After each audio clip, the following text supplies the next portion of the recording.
مولانا اشرف علی تھانوی رحمۃ اللہ علیہ جو حکیم الامت کے نام سے مشہور تھے، بر صغیر ہند و پاک کے ایک ایسے مایہ ناز عالم دین تھے جنہوں نے 20ویں صدی عیسوی میں ہندوستانی مسلمانوں پر اپنے گہرے نقوش چھوڑے ہیں۔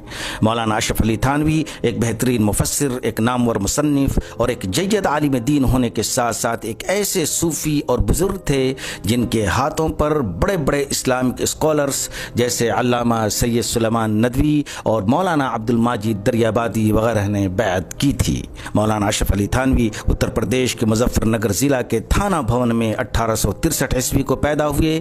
ماں کا انتقال 5 سال کی عمر میں ہو گیا۔ آپ کے والد نے آپ کی پرورش و پرداخت کی ذمہ داری بخوبی نبھائی۔ ابتدائی تعلیم حاصل کرنے کے بعد دارالعلوم دیوبند میں داخلہ لے لیا، جہاں سے 1883 عیسوی میں فراغت حاصل کی۔ اس کے بعد کانپور کے مدرسہ فیض عام میں ایک مدت تک درس و تدریس اور تعلیم و تربیت کے ساتھ ساتھ دعوتی اور اصلاحی امور میں مشغول رہے، جس کی وجہ سے آپ کی شہرت دور دور تک پھیل گئی۔ مولانا اشرف علی تھانوی دور دراز کے شہر اور گاؤں میں گھوم گھوم کر نہ صرف تقریریں کرتے بلکہ ان کو پرنٹ کرا کر کے بھی تقسیم کرایا کرتے۔ اس زمانے میں عام طور پر علماء کرام کی وفات کے بعد ان کی تقریریں شائع ہوا کرتی تھیں، مگر آپ پہلے ایسے عالم دین ہیں جنہوں نے اپنی تقریریں خود ہی چھپوا کر شائع بھی کرائیں۔ 1897 عیسوی میں مدرسہ فیض عام کانپور چھوڑ کر آپ اپنے آبائی وطن تھانہ بھون آ گئے۔ اپنے پیر و مرشد حاجی امداد اللہ مہاجر مکی جو 1857 کے خونی انقلاب کے بعد مکہ ہجرت کر گئے تھے کی خانقاہ کو از سر نو آباد کیا اور مدرسہ اشرفیہ کے نام سے ایک درسگاہ کی بنیاد رکھی، جہاں آخری دم تک تصنیف و تالیف اور بیعت و ارشاد میں مصروف رہے۔ 1906 عیسوی میں مولانا احمد رضا خان بریلوی اور دوسرے بریلوی علماء نے مولانا اشرف علی تھانوی اور دیگر دیوبندی علماء کے خلاف کفر کا فتویٰ صادر کیا اور اس پر حرمین شریفین کے بہت سے علماء سے تصدیق اور تقریر لکھوائی اور اسے حسام الحرمین کے نام سے شائع کیا۔ یہی وہ کتاب ہے جس کے چھپنے کے بعد بر صغیر ہند و پاک میں دیوبندی اور بریلوی فرقوں کا جنم ہوا۔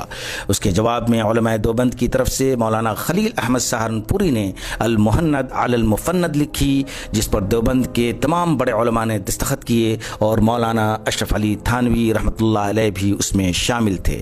کتاب عربی زبان میں حجاز میں شائع ہوئی اور دیوبندی فکر پر اعتراضات کے جوابات دیے گئے، جس کے نتیجے میں بعض علماء حجاز نے اپنے موقف سے رجوع بھی کیا، جو المہند کے اخیر میں شامل کیا گیا۔ جہاں تک آزادی سے پہلے سیاست کا تعلق ہے تو مولانا اشرف علی تھانوی مسلم لیگ کے زبردست حامی تھے۔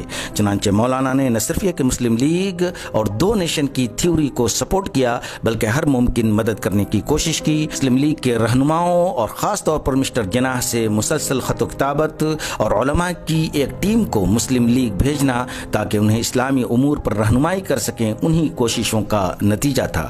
جب ہندوستان کی آزادی کا وقت قریب آ رہا تھا اور کانگریس کی حمایت میں دیوبند کے بیشتر علماء کرام سامنے آ رہے تھے، اس وقت مولانا اشرف علی تھانوی نے دیوبند کی مینجمنٹ سے استعفیٰ دے دیا اور مسلم لیگ کی بھرپور حمایت کی اور کانگریس کی حمایت کو قبول نہیں کیا۔ مولانا اشرف علی تھانوی برصغیر کے ان چند علماء کرام میں سے ایک ہیں جن کی تصانیف کی تعداد سینکڑوں تک پہنچتی ہے۔ آپ نے تقریباً 800 کتابیں اور تصنیفات اور رسائل لکھے، جن میں مشہور ہیں تفسیر بیان القرآن، بہشتی زیور، حقیقت الطریقہ، جمال القرآن، حیات المسلمین، دنیا و آخرت وغیرہ وغیرہ۔ کسی بھی عظیم شخصیت کی عظمت کا اندازہ لگانا ہو تو اس کے معاصرین کی رائے اور اس کے شاگردوں اور مریدوں کی علمی عظمت بہت ہی اہمیت کی حامل ہے۔ چنانچہ شاعر مشرق علامہ اقبال مولانا اشرف علی تھانوی کے بارے میں کہتے ہیں کہ آپ علم میں ایک اتھارٹی تھے۔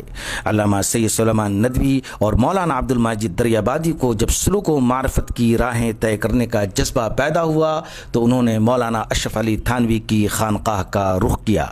یوں تو مولانا کے مریدوں کی تعداد ہزاروں تک پہنچتی ہے، مگر آپ کے مشہور خلفاء میں مفسر قرآن مولانا مفتی شفیع، مولانا شاہ ولی اللہ، علامہ سید سلیمان ندوی، مولانا عبد الباری ندوی، مولانا عبد الماجد دریابادی اور مولانا کفایت اللہ شاہ جہاں پوری جیسے علماء کرام شامل ہیں۔